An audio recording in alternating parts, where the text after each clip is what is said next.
and welcome to another edition of After the Whistle on this cold November day out here in Massachusetts. I hate this weather. Todd's here, bundled up with his Endicott gear. Yeah, I did not wear this to work. I had a heavier something on, but I got support today. Yeah, he's excited. They got their season tip-off to season opener today, so we'll talk about that a little later. We got a lot to talk about in this hour that you guys got with us. First, we're going to start off with some breaking news that happened yesterday in the NFL. So the NFL is going to be holding workouts with Colin Kaepernick this Saturday. Very random on Saturday because most times when teams want to work out a person, they have it on Tuesdays because that's usually when every team is off and every GM and coach is available. And also on the NFL is conducting it, or the NFL put it together when usually teams does. It's weird. So what I've been reading and watching all day today is saying there were some teams that were interested in working him out, but they didn't want to be like the lone team to do it, so they asked the league to get involved. And this is just a whole load of nonsense to me. Yeah, when I heard it, you know me, I was like, this is perfect timing. The man's been out of football for 3 years. Now you want to just throw him in the ringer?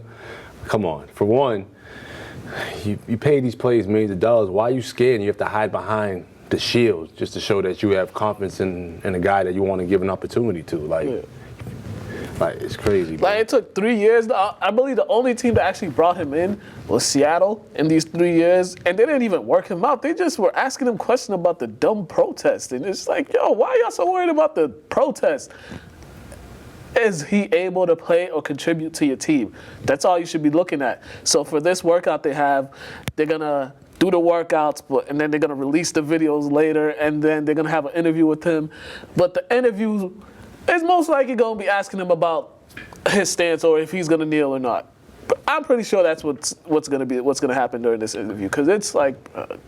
I'll be honest, this is ridiculous. I could really care less about this because the NFL is showing that they're not professional. Yeah. They're no longer acting like a professional organization. Like, this is stupid. Yeah, because with his representatives, they got notified of it yesterday. Then Colin Kaepernick got notified, and he's like, I'm just finding out from my representatives. And the representatives are like, they kind of need more time, but they asked for the following week, but they're like, no, you have to do it this Sunday. So it's like the NFL's doing it, but it's under our stipulations, under our rules. It's either you do it or not. And, so it's like it's putting him in a lose-lose situation, because if he doesn't do it, then, the folks are like, see, he doesn't care about football. He don't really care about football. He don't really want to play.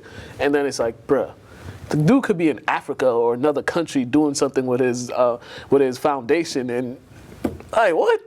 I always had an issue with just the NFL as a whole because, I love the sport itself, but how they treat their players, I don't respect it whatsoever. They don't even respect their own players. Yeah, it's ridiculous. I think this whole thing is just ridiculous. It's a shame. A lot of people are happy that he's getting this workout, but he should have got it a long time ago because we've seen all the horrible quarterbacks that were picked up. There were guys that haven't played in 2-3 years were getting picked up, and he wasn't even getting a call. His representatives were asking around the league for workouts, but nobody ever got back to them, and now they want to do it. Like, bro. And it's pretty hard to stay in shape for 3 years, especially somewhat game shape if you have no real clue where your career is. Mm-hmm. He probably was chilling, lifting, working out a little bit, but he probably wasn't training at the highest level thinking he was going to get a workout. And this is the NFL just being like, you know what, we gave him an opportunity. If he doesn't do well, told you so. If he does well, now we got to figure something else out because we didn't plan on him doing well. Yeah. Come on. Yeah, I don't even see anybody signing him, so they're just going to say, see, we did it, man, blah. But we'll see what comes of this, but yeah, it's just I think it's a PR stunt to me for the NFL is doing this, because come on now. And what GM, coach, or any management want to go somewhere on a Saturday before a game?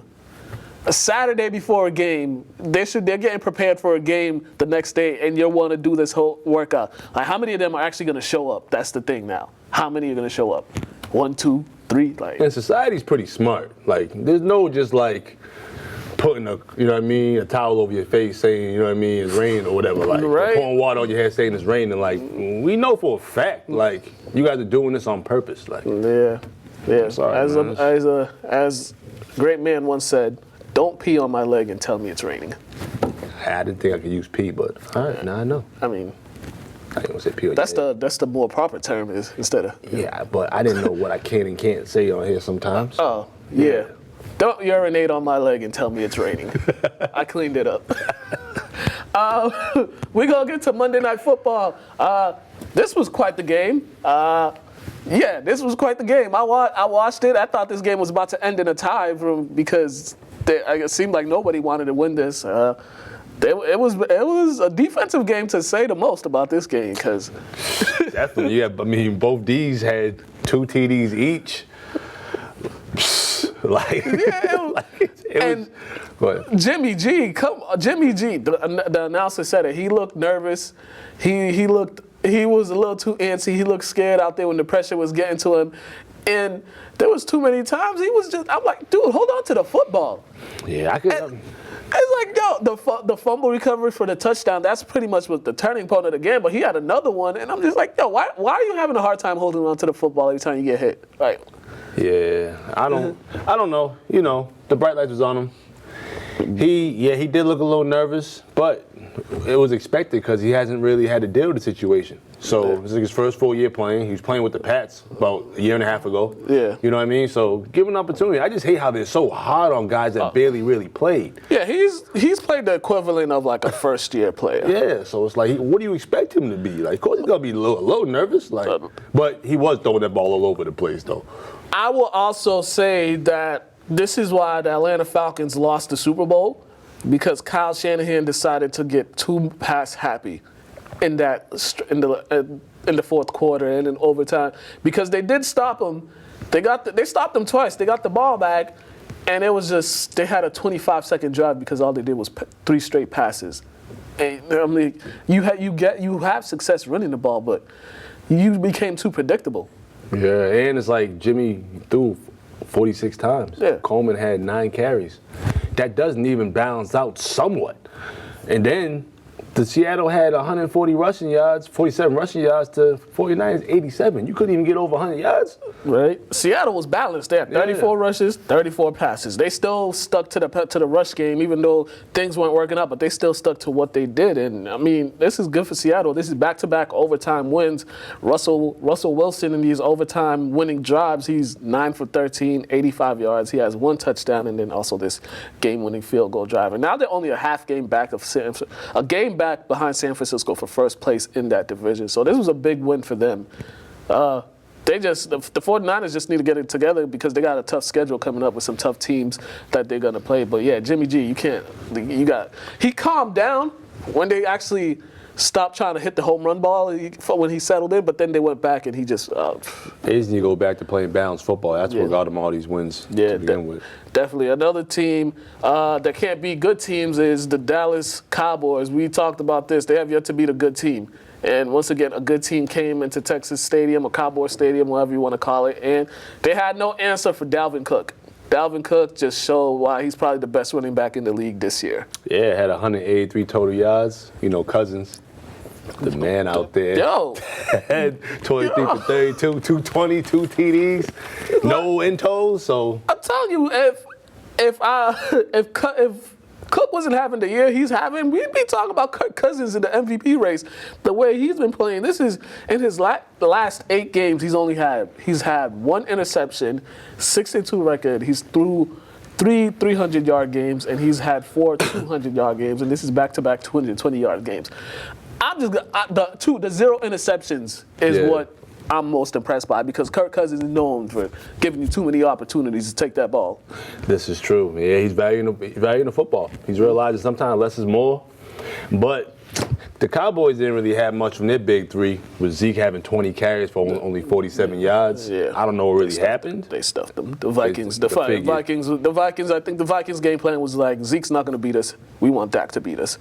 And they had chances, but they got to the goal. They got to the red zone, and they saw that Zeke wasn't effective the whole game, and they ran it. I think it was like 3 straight times, and they got nowhere. They went 1 for 3 in the red zones to Minnesota's 3 for 5. Yeah.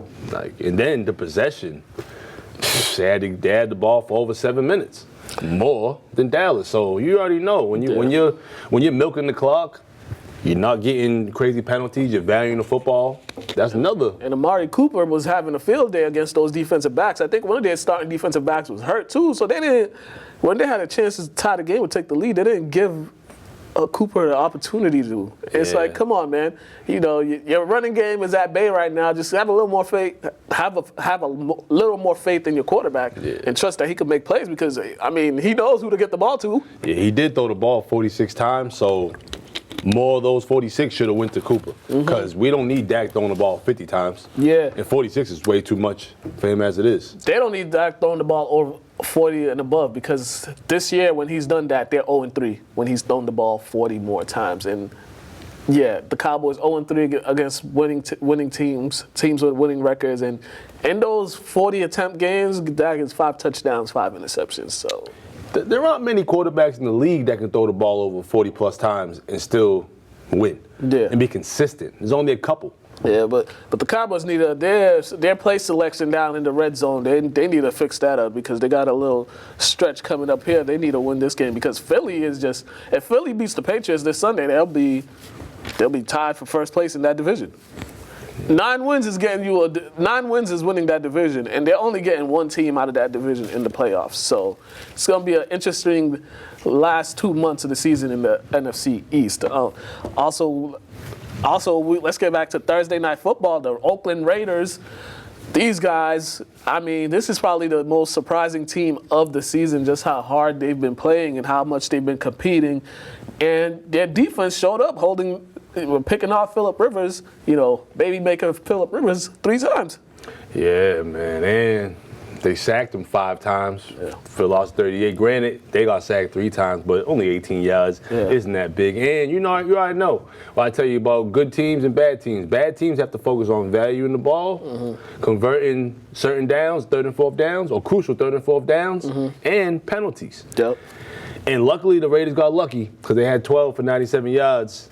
To the Chargers 8 for 70. But the Raiders, they always lead the league in penalties. They always have a whole lot of penalties. That's just the Raider way, or whatever reason. They just even if they have a great team, they just always penalize so heavily.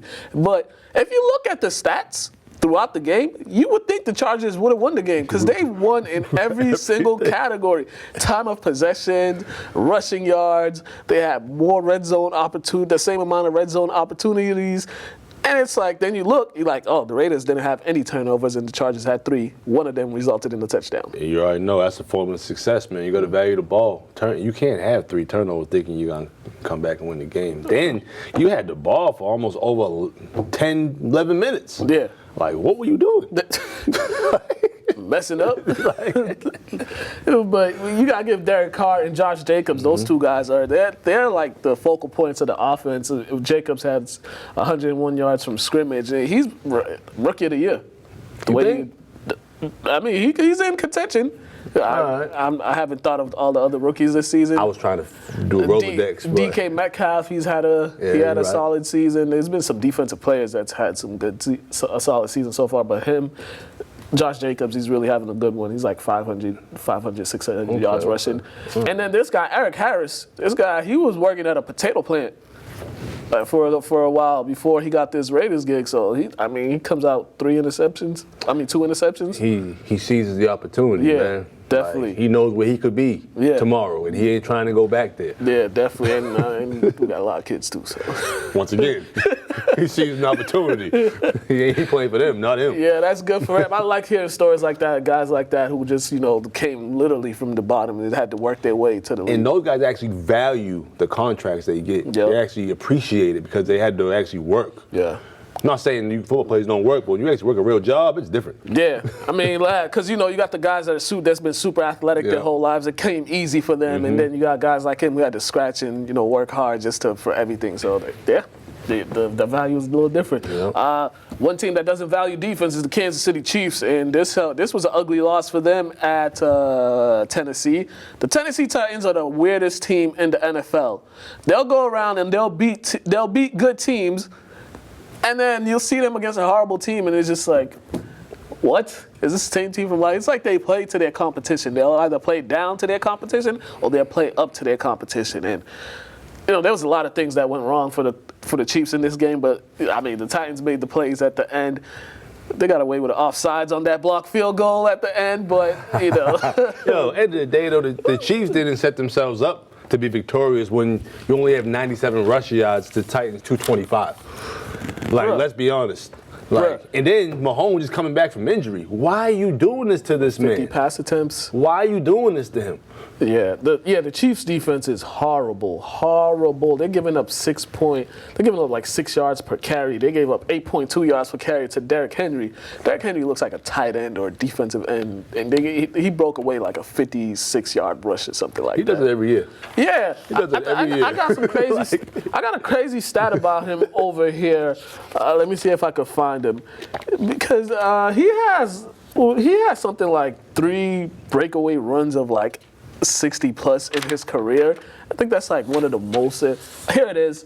3 times in his career, he's had 170 yards rushing and two touchdowns in his 4 years. That's tied with Jim Brown, who had 6, Eric Dickerson, who had 6, Earl Campbell, who had 5, and Jamal Lewis, who had 4.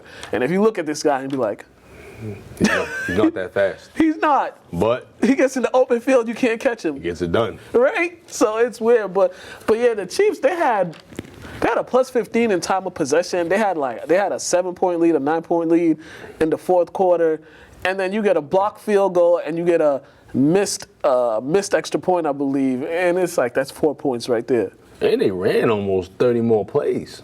It's like 28 more plays in them. Like, what were you doing? I'm trying to. I wish I knew. The Chiefs have to. I get it. Mahomes, great talent, MVP caliber player, but you have to give one stop. Let's get one stop. Yeah, that too. But you also, the offense has to be balanced, because all this could have been canceled out if you just would have ran the ball more.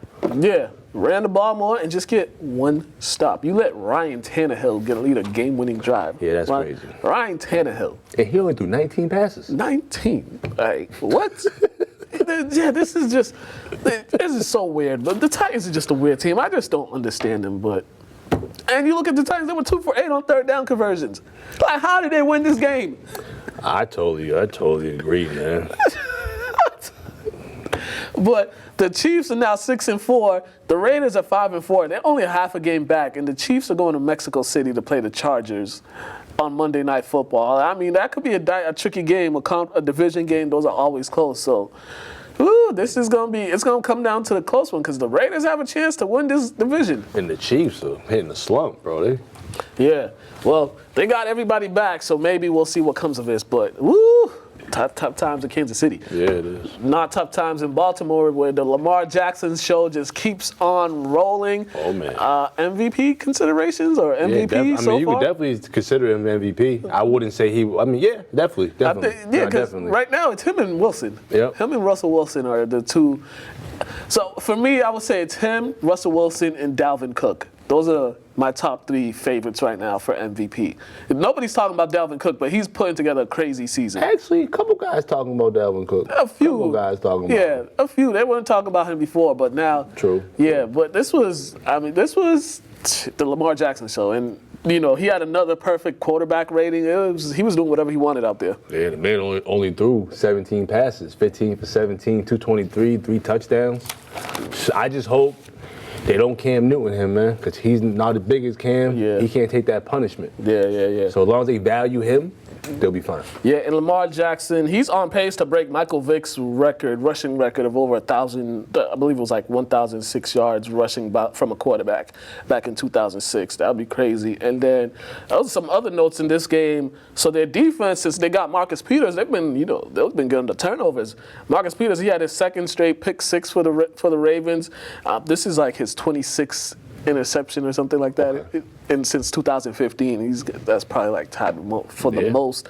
And so this was like on NFL.com. This was a note. The second quarterback with multiple passer ratings for Lamar Jackson. The first was Big Ben in 2007, and then the Ravens defense. They became the first team in 49 years to record a defensive touchdown of 65 plus yards in 3 consecutive games. So Marlon Humphrey had that 70-yarder against the Pats. Then Marcus Peters had a 67-yarder and that 89-yarder. So they're making plays out there. Yeah, they definitely are, man. And they're at the top of their division. I mean, the Steelers are coming. We're about to talk about the Steelers in a bit, but right now they're at the top of their division, and I just like how they're using Lamar Jackson and how he's not turning the ball over. Yeah, I feel you. But I just hope they just utilize their running backs a little more. Yeah, best quarterback from that 2018 draft class. It's still him. All right. The Panthers, I don't know why. This is the second time I've seen them get stuffed at the goal line, on the 1 yard line, and it was predictable because everybody knew Christian McCaffrey was getting the ball, and they gave him the ball anyways. Like, can you be a little more creative? Do something that won't make it so predictable? Because the Packers were literally just waiting for Christian McCaffrey. Yeah, and Kyle Allen, they must have forgot that he's not Cam Newton. Less is more with this guy. He has no business throwing the ball 43 times. Yeah. No business at all. None. Like, not one bit. Especially when you're first year. Like, I'm vouching for this guy because I know less is more. Cam's a way more talented quarterback, but I just always felt Carolina, they don't value him. That's why I want him to move on and be healthy and have a better career somewhere else. Yeah, it was weird because he had that crucial turnover in the red zone. I think they were down by a touchdown or something. They had the crucial turnover in the red zone. I think he tried to throw it into double cover and was like, yikes, that's not good. But they still had chances to win. I don't know why they went for 2 point. They scored a touchdown. They went for 2 point conversion. You'll only be down by 7. I don't know. That didn't make sense to me. Sometimes they might see things that we don't. We might see things they don't. Clearly. But, yeah, if you look at the Packers, though, Adam Jones, this is his third multi-touchdown game of the season, and he was averaging 7.2 yards per carry.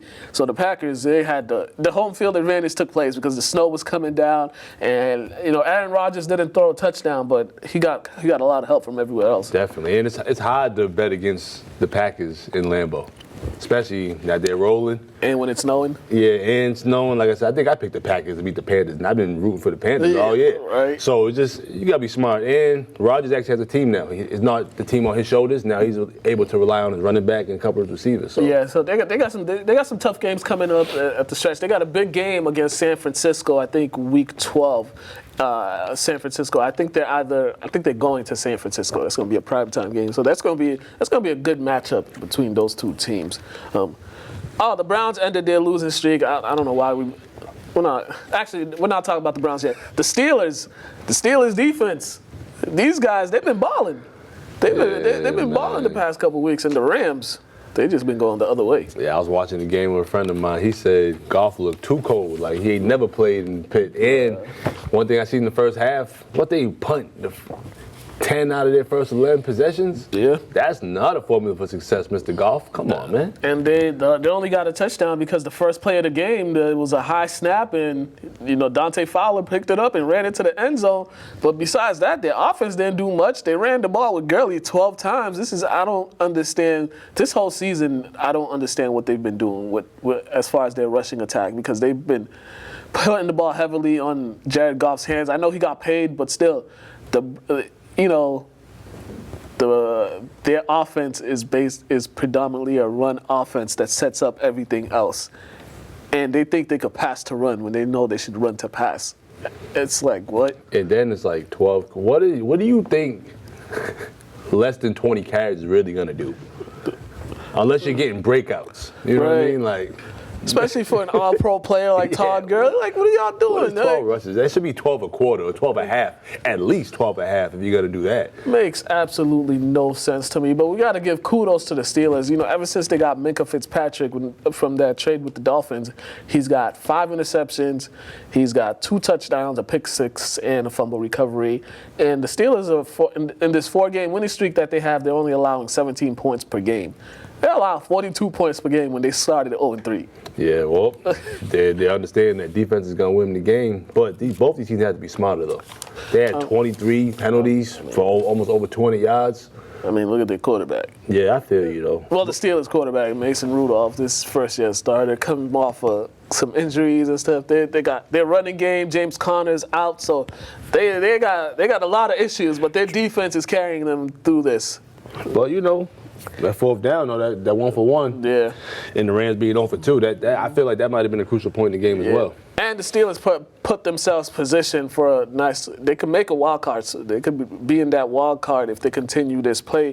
They're hosting the Browns, or I think they're going to Cleveland tomorrow. So that's going to be a big division game for them. If they go 6-4, you know, they keep pace with the Ravens, because the Ravens are 7-2 right now. So if the Steelers could just keep that pace, they could either sneak in a wild card, or they could possibly win the division if the Ravens slip. Now, we're noticing a lot of quarterbacks are second strings because the guys been getting injured and stuff. Is this like one of the best years for backup quarterbacks? Yeah, it seems like it, especially young backup quarterbacks who are getting their first opportunities to do something. And they're actually doing something. Yeah, a lot of them are seizing. Usually we see them and we're just like Nathan Peterman, like that turnover guy. Like, what? The Cleveland Browns, they won the game. They weren't impressive. It wasn't an impressive game. I watched it. I was watching it here and there, but yeah, once again, they I don't know. I don't know with the Browns. I just don't know. I really don't. It really isn't much to talk about. They just happened to win. Yeah, they literally happened to win. The Bills just, you know, they're basically two trash quarterbacks, in my opinion. I don't think either of these quarterbacks are good, but whatever. But, I mean, they did try to get Odell the ball a little more, but the red zone targets, though, they don't target him enough in the red zone. And these guys had 8 plays from the 1-yard line and could not score. That is embarrassing. Yeah, it is. I don't really know what to say about that. That is just embarrassing. You don't deserve to do anything if you can't score from the 1-yard line on 8 plays. Yeah, man. And I don't know what the Bills were doing, because once again, you got Allen throwing 41 times. Singletary got 8 carries. Well, what are you doing with 8 carries? Man, and Josh Allen, we know he's an inaccurate quarterback who gives the opposite team a lot of chances to intercept the ball. I don't think Josh Allen is the answer for them long term. Maybe he's short term. You could have fun with him right now. Yeah, their record looks good, 6-3. They're 3-1 away from their home stadium, but they have not beat anybody. I mean, we use this argument for the Patriots, but I'm just saying these guys haven't beat any good teams. The good teams they've played, they've lost to. So it's like next. Yeah, next. The shocker of Sunday was the Saints getting their behinds whooped by the Falcons, and I was like, oh my goodness, I did not see this one coming. When I saw the score, I thought I was seeing stuff, but then I was like, oh, yeah. Is this Drew's first game or second game back? This was his second game back, and I think they're just coming off a bye week too. Yo. So they had more than enough time to prepare for these guys, enough time to rest too, and they just came. And it's a home game, and you guys just came unprepared. And why is he throwing the ball 45 times? He just got off an injury. It wasn't for like his arm, was it? I think what was it? I think it's like shoulder, elbow. It was a throwing arm though, right? Yeah. So if he just came back from injury, why you doing? Like, I don't get it, man. I don't get it. Yeah, they only ran the ball 11 times. I don't get 11 times in this game, but some notes of this game. Michael Thomas, he became the youngest receiver to reach 400 receptions in his career in his first 4 years. He joined Randy Moss, Odell Beckham Jr. He joined Mike Evans, Randy Moss, and A.J. Green as only players to record 4 straight 1,000-yard seasons. And he also passed OBJ for the fastest to 400 receptions. OBJ did it in 61 games. He did it in 56. And he passed Jarvis Landry for most receptions by a player in first 4 seasons. So that's the bright spot for them. But besides that, there was just a bunch of nothing. Now, how do you feel about them switching out Bridgewater for Breeze? Because I get it. You usually want your starter in, but Bridgewater was a starter and he was producing. I'm telling you right now. Let me see. Let me look at the schedule right here. Keep it real. We're going to keep it real. If he has another performance like this one against the Bucs, they're gonna have to start looking at that quarterback position real closely, because Drew Brees is a little up there in age. But yeah, they're gonna have to look at that real closely because they were really clicking. And if they go backwards, and we get it, Brees is like statistically the greatest quarterback ever. We understand that, right? Yeah. Yeah. All right, Mika, you gave me the look like I was wrong. I wasn't sure. All right, cool. But it's all about getting these W's, baby. Yeah. So yeah, well, we will see. Yeah. So they got the Bucs and the Panthers. I mean, if they keep them, if they let's say he plays bad against the Bucs, they lose, and then they keep him in for the Panthers, they might have to yank him at some point. And he continues to play bad, you got to yank him. New Orleans might have an issue down there, downtown Burton. Yeah. They might have an issue down there. Some serious issues. Before we go to no huddle before we go to Craig, here's another note I forgot to tell y'all about Patrick Mahomes. So he's now thrown for 8,700 career passing yards. This is most by a quarterback in his first 25 games. In his first 25 starts, I should say. Who's the second? Dan Marino, I believe. Well, what, 6,000? Or something like that. Nah, I don't think anybody's close to that. Yeah. Well, 68 career touchdowns in the first 25 starts, which passes Dan Marino, who has 65 touchdowns. 16 career game of at least 300 yards. This is tied with Kurt Warner for most games with 300 yards in their first 25 starts. So number one undrafted QB ever. Yeah. Kurt Warner. Yeah. So yeah, that's some interesting stuff. Oh, and lastly about that Colin Kaepernick thing, you know how they say maybe he might not be ready to play and stuff like that. We've seen reclamation projects before because I've seen Tommy Maddox be out the NFL for a long period of time, come back and get a starting job and actually pay well. I saw Kurt Warner be out of the NFL for a long period of time and win an MVP. I've seen players so it's happened. We're gonna go to Craig to the fantasy no huddle, and then we're gonna talk about some NBA stuff because these guys doing steroids in the NBA apparently. Craig to the no huddle with Craig.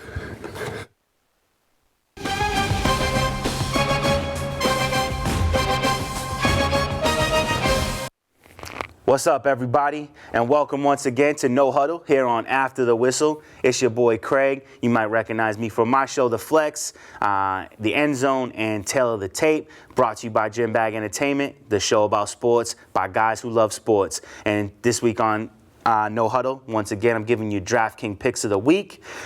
This one, I think, is a no-brainer this week. In the quarterback position, Derek Carr, 6,100, going up against Cincinnati. It's going to be an annihilation. If you're going up against Cincinnati, it's like just, you're a bully picking on the smallest kid in class. And that's what's going on this week. Derek Carr just going to be throwing the ball all day and getting numbers, putting up points. And why not put his little brother in? Josh Jacobs, 6,900. I can't believe they put his price so low. Should have been like 10 grand for Josh Jacobs because he's going to run all over Cincinnati like he was getting paid to do so, because he is getting paid to do so. It's going to be fun to watch. But I gotta put his enemy up against him, Joe Mixon, because I don't know how good Oakland is at stopping the run, but I think that Cincinnati's gonna have to run the ball hard. They're gonna rely on Joe Mixon, even in the pass game, and I think he's gonna get his touches. It's gonna be pretty. DJ Chark going up against Indy. Nick Foles is back, and he is a step up from the Magic Mustache Gardner Minshew. So I really like the uptick in his production. So I want to throw him in. He's going for 6,200. Not a bad price tag for him. I'll definitely go with that. John Brown, 6,400. Buffalo going up against Miami. I like this matchup a lot. John Brown is good for getting in the end zone, and I think he's going to get all the touches he can handle in this game. Cincinnati going up against Oakland again, so I want to go with the other side of the ball one more time and go with Auden Tate. Auden Tate has been doing really well, and they're going to try to double coverage on Tyler Boyd, which is going to open up Tate for lots of points, and he's cheap money, 4,200. This is going to be an all offensive game versus these two teams, so I'm really diving in deep on all of them. Same thing with the tight end. I went with Darren Waller. Going up against Cincinnati, it's a no-brainer. He's only 5,500. He's good in the red zone. And like I said, it's going to be a high-scoring game, I think, on both sides of the ball. In the flex position, for 5,500, I couldn't pass up on it. Jamison Crowder, Jets going up against Washington. It's bum season. This is the bum bowl. And I'm loving it. And I think Jamison Crowder is just going to continue racking up the points. I think he scores 2 touchdowns in this game. And then when it came to the defense, I had to go with Oakland because they're going up against Cincinnati. I think it's going to be more, interceptions and sacks all day long. It's going to be fun to watch, and I have all the faith in the world that the Raiders take this game. So that's my picks. You got Derek Carr, Josh Jacobs, Joe Mixon, DJ Chark, John Brown, Tate, Darren Waller, Jamison Crowder, Raiders defense. Good luck, and back to you on After the Whistle.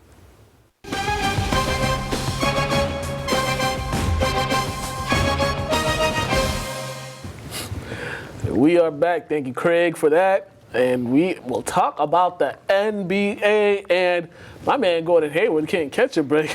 He fractured his hand. He runs into, who did he run into? LaMarcus Aldridge? Somebody. And I didn't know exactly what happened. I just seen like, I saw that. I'm like, yo, this guy can't catch a break. And this was an entirely different Gordon Hayward than I've ever seen him play. He was playing at a whole different level, even way better than he was in Utah. He was just doing everything. He was doing everything, rebounding, assisting, and I'm like, damn. Yeah, when you get picked apart for a full season in Massachusetts, you come to work the next year ready to play. Yeah, and the Celtics off to a good start too. I think this was, because he definitely said, that whole team had to redeem all the guys that came back, they all had to have to redeem themselves from last season, and the way they're starting. And I'm sure when you walk in that gym, look at them banners, it's a reminder that we expect excellence. Yeah, and I just like how the Celtics are playing this season. The more they win, the more it looks bad on one other player that's in Brooklyn right now, because the way these guys are playing, it's just. I'm just saying that the more they win, the more he looks awful. Like, I love Kyrie as a player, but I always felt that the one person that could compete with the handles and all that was Campbell. Yeah. Because Campbell put that work in too. He's just not as flashy and as in tune with it. But just as good. Yeah. And you got to look at some of these other guys too. Jaylen Brown is making people know why he got that money. The way he's like playing kind of like most improved player level, kind of borderline all-star level. He keeps this up. He might be an all-star if he keeps up the play that he's been doing. And this other guy, Javonte Green, I like that dude. He comes in, gets buckets, and dunks on people. That's it. Yeah, that's all you need to do. Yeah, that's it. So it's a good start for the Celtics. They've won 8 in a row. Tonight they are playing the Wizards. They're still called the Wizards, right? Yeah, they're called the Wizards. I don't know why I thought they changed their name. Nah. But they're at Washington tonight, so hopefully they get 9 in a row. Best record in the league so far right now. So hey, keep it up. Dion Waiters, your guy. That's your guy. My guy. That's your guy. That is. Yeah. He got. You know, Todd has been a big Dion Waiters guy forever. I need him to explain this guy having a panic attack on the airplane. I heard he had some candy.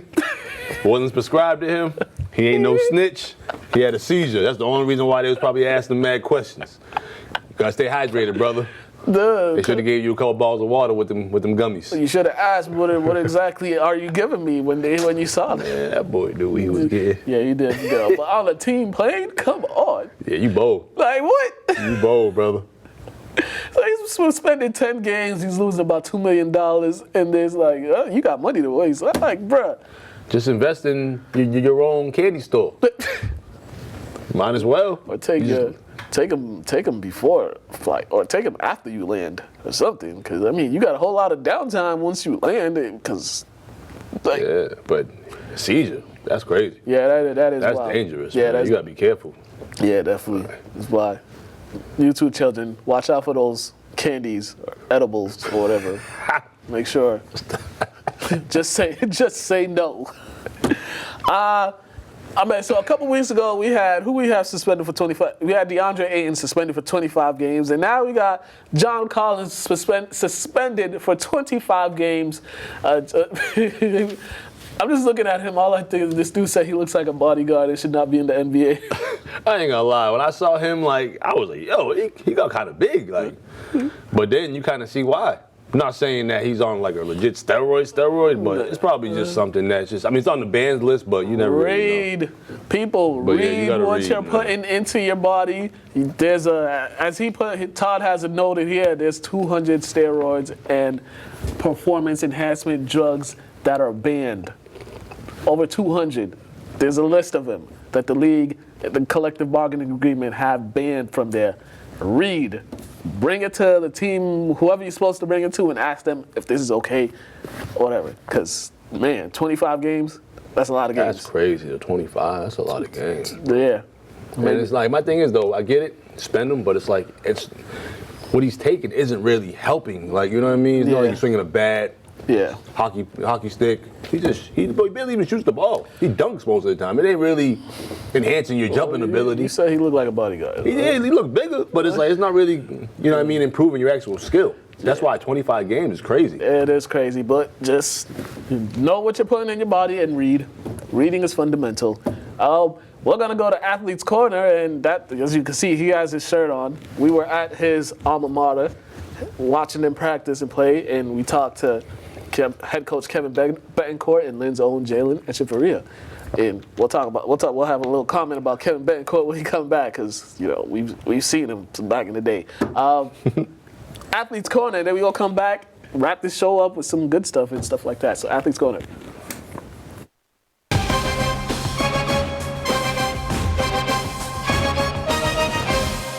We're here at Endicott College, Athlete's Corner.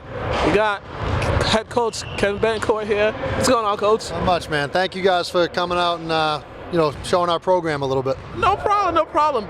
Season opener tomorrow. Year number 6 for you. So how's your mindset going? How you feeling? We're just excited. I mean, a lot of college basketball on TV, getting us ready to have our own game now. These guys have done a really good job the last month, kind of getting ready for the season. We didn't have a great finish to our year last year, and I think we're just ready to kind of get out, see what we can do this year. I think we have a lot of potential, a lot of excitement, and it'd be nice to play against somebody else instead of beating up on each other every day. Ain't that always usually the case as the season gets closer and closer, like the players get antsy, the coaches get antsy just to see another opponent instead of each other? Like I said, we're in like the grumpy time of year. We have another one around winter break, but between all the pickup games starting in early September, through practices, these guys are sick of guarding each other, so they start getting a little chippy with one another, but it'll be really nice to compete against somebody else. MIT is a great program, a really difficult game for us. Be good to see how we measure up. Yeah, you guys went up there last year. You got the victory in the opener. Now they're coming here, and those guys, they had a lot of turnovers. They lost 3 all-section players. They have 1 senior and 1 returning starter, so it's a new look for them. But you have new guys on your team too that are getting acclimated to the program. So it's going to be a tough Last year they were number 5 in the country. Had everybody back from the year before. Finished in the Elite 8, and it was a really good game. We went out and played great. Shot the ball well. They're one of those programs, no matter how many guys they graduate, they have a lot of talent. And in a lot of ways, this year has been more difficult to prepare for because it's all new faces. So we're, going to kind of be ready for anything. Yeah, we're integrating at least 4 new guys into our rotation. So it'll be a, exciting game. First game jitters for both teams. So, we'll just kind of see who can keep our emotions in check, and hopefully we'll come out on top. How are your young guys? How have they adjusted? Just to get acclimated to the college game. The practices are different, class schedule's different. Just how have they been able to balance everything? They've done a really good job so far, but obviously once we start playing games, it'll become a little different. But there's a lot of ability with the new players. We have a couple transfers, 2 freshmen, and the team gets along really well with those guys. They've been doing a great job. We have older, good example setters, and they're kind of following right into suit. So I think it's a really exciting time for our program. I think we have a lot of talent in the younger classes and some great leadership. So hopefully that kind of shows over the course of the season. What would you say the playing style for your team is? Because you guys got a lot of guards. I see the size might be an issue. But yeah, we're definitely a guard-heavy group. Play a lot of 4-guard lineups. We've always been a little undersized in all of my 6 seasons. So this isn't totally abnormal for us, but we try to talk more about just competitiveness, a little bit of scrappiness. I think if we can defend and rebound well, the guard play will really help us on the offensive end. We're a team that gets up and runs in transition offensively, so the speed certainly helps. We've averaged upwards to 85 to 90 points each of the last 3 or 4 seasons, so defense and rebounding is ultimately what dictates if we can be successful with all those guard plays. But we do have some tough guys, and we do a lot of switching defensively to try to be disruptive. Yeah. Hey, you got 17-9 last season. How are you guys gonna be able to just get a little more? We started off great. We actually started 4-0 last year, and thought we'd finish a little better than that. We lost 3 of our last 4. We had some minor injury issues and some things that other people didn't really know, but we just weren't clicking at the end of the season. And that's what I try to remind these guys. I'll say it, once practice is over, and remind myself even, it's a long season. So the make or break is not tomorrow. It's about building towards being at our best in February when championships are decided. And so it's a long process, and hopefully, we can be clicking at the right time. For yourself, you talked about college basketball, obviously on 4 years at Bucknell, a couple NCAA tournaments. Correct me if I'm wrong, were you on the team that beat Syracuse and Kansas? I was. Yeah, can you tell me about those 2 experiences for yourself? It's probably half the reason I'm doing this right now is I had a wonderful college experience at Bucknell, great teammates. We had a lot of success, had some big wins and some unbelievable environments, and I didn't want to let go of the game. I still love being a part of a team, so kind of started doing this coaching thing. And these guys, I've been able to be a coach, and we've gotten to some NCAA tournaments and been able to kind of share some of those memories and excitement moments and pass that down to some of my players. And it's what makes this thing all worthwhile. Some great friendships, great memories.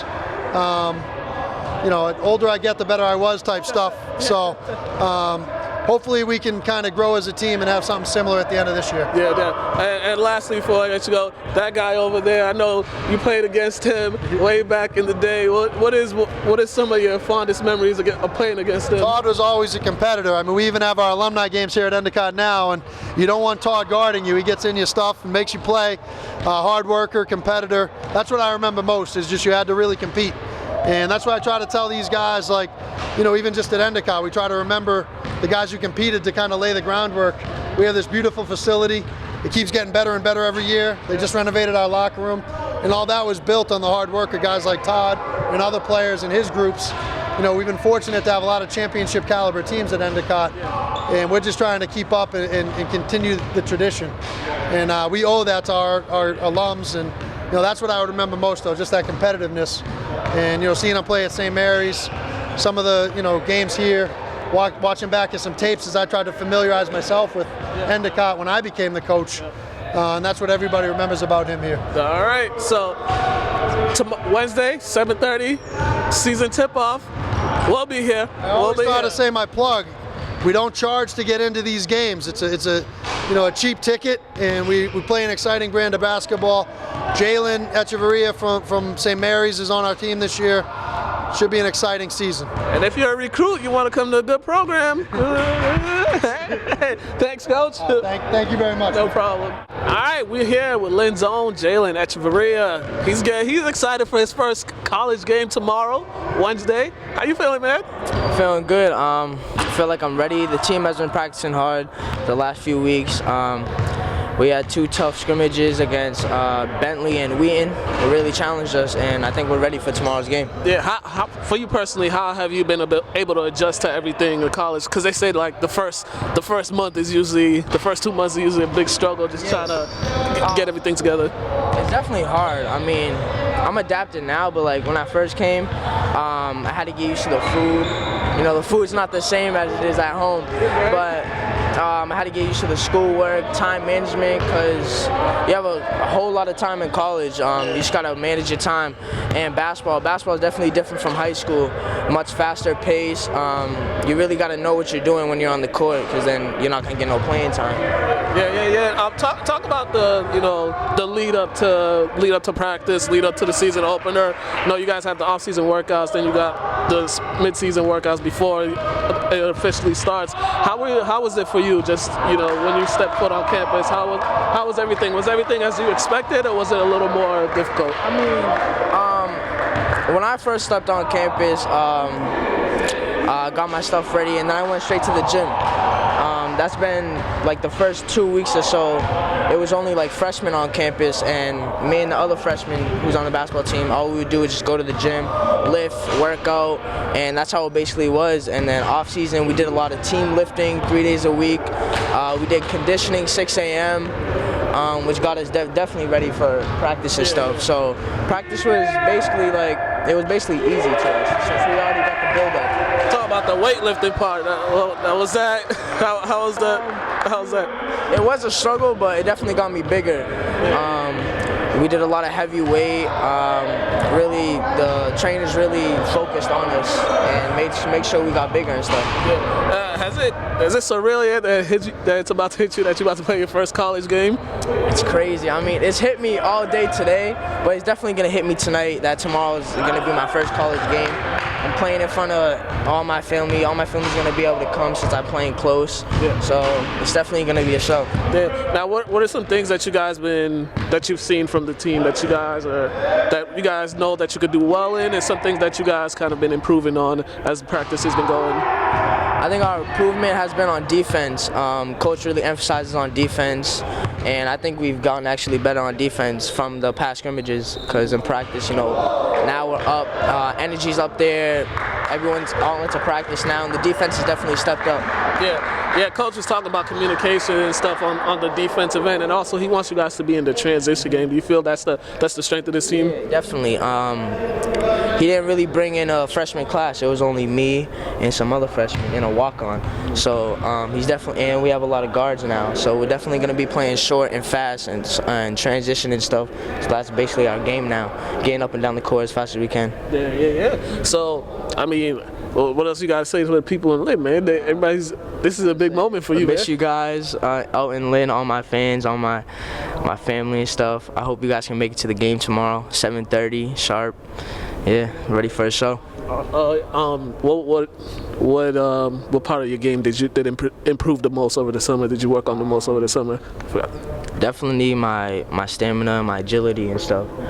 Able to get up and down the court without being tired. Able to pick my man up full court without being tired. And just my shooting and stuff has gone better. My handling and my IQ, definitely. All right, man. Good luck tomorrow. Thank you. I think me and him will be in attendance tomorrow too. Most likely we'll be here, so we'll be watching. All right, we out of here. Athletes Corner. Jalen Echeverria, season opener, MIT, tomorrow here. It's gonna be Wednesday when this airs, but whatever. We out of here. Peace.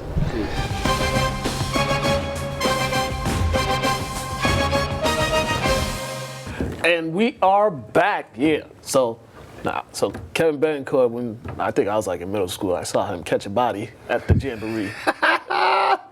It was bad. Almost ran out the gym. He was there too. I was there, baseline. Yeah. Carl caught that, man. Caught that poster. Yeah. 4 years at Bucknell, 2 NCAA wins, that's pretty good. I mean, what better coach to have, right? Yeah, man. Kudos to Betancourt, man. I was a young whippersnapper trying to figure my way out on the court against them grown men. Yeah. All right, we got 6 minutes left, so we're going to run through some of these things right now.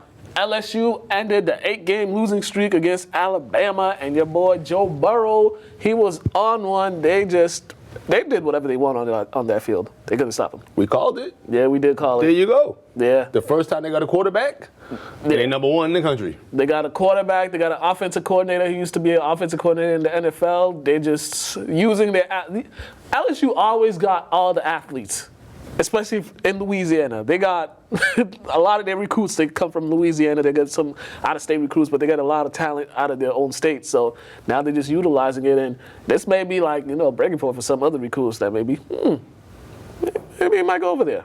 So it was a big win for them, and they're still ranked number 1 in the college football playoffs.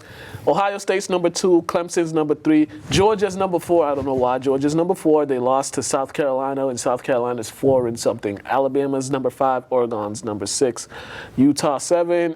Minnesota had a big win over Penn State is number 8, and Minnesota, they could play their way up. If they keep winning out, right, the position they're in, they're in perfect position. And if they win out, they might sneak into the playoffs because somebody might lose in the top 4.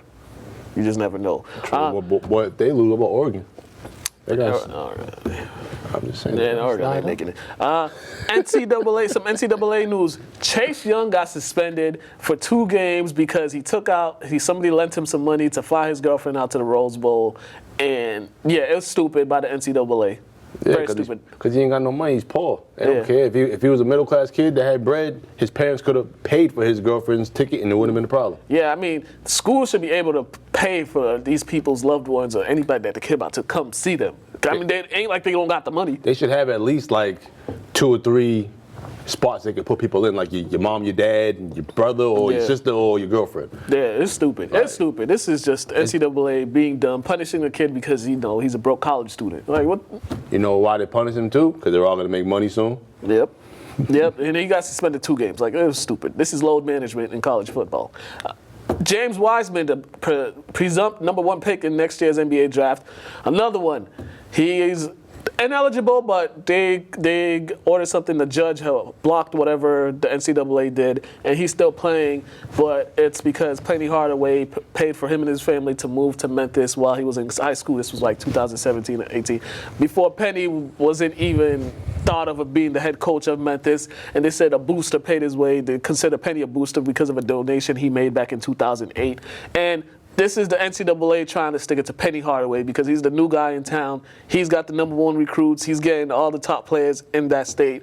And somebody doesn't want Penny to succeed. Plus, it's always easy to get mad at the guy who kids just love just because he's him. Yeah. I deal with that all the time. Yeah, But, like, a lot of coaches will be suspended and all types of stuff if you find out how much they do for these kids in the off season and throughout the year. Yeah, it's just dumb. You'd be surprised how much these coaches actually care about these kids and want to see them be productive people in life, not just basketball players, bro. And this is kind of affecting the kid how he plays, because last night he kind of started off, so he had 2 early fouls. He's 18 years old and he's got to deal with this. All he want to do is play basketball. The man who's coaching him actually cares about him. The people that suspended him could care less about him. Yeah, Penny said it best yesterday. He said they got his back, the school has his back, and the school president, for them, is kind of giving the middle finger to the NCAA. Honestly, because they need more than one middle finger to be put up to them. Let's keep it real. Yeah. So it's crazy. We'll see what happens with this. We're going to go to the top plays, and then we're going to just wrap it up. All right, top 10 plays.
All right. Also, I want to say, we're back. I don't like the NCAA. I can't stand them. They need to get rid of everybody that's there. All them old folks that are there making all these rules, they need to get rid of them. They need to put some new faces in there. Big shout out to Kip Academy's football team. They are playing in the North Final. They're playing in the North Final this week against, I believe, Keith Tech. So they won that. They're going to Gillette Stadium to play for the state championship. That's dope. That's dope. Kudos to Kip. Kudos to Kip. And that's it. We got through everything. We are out of here. Thank you for watching After the Whistle. We will see you guys next week. Oh, by the way, in a couple weeks, we actually going to do a live show. So make sure you tune in. It's going to be 3 p.m. We'll make more announcements next week. But in a couple weeks, live After the Whistle for the first time. We're going to get ignorant.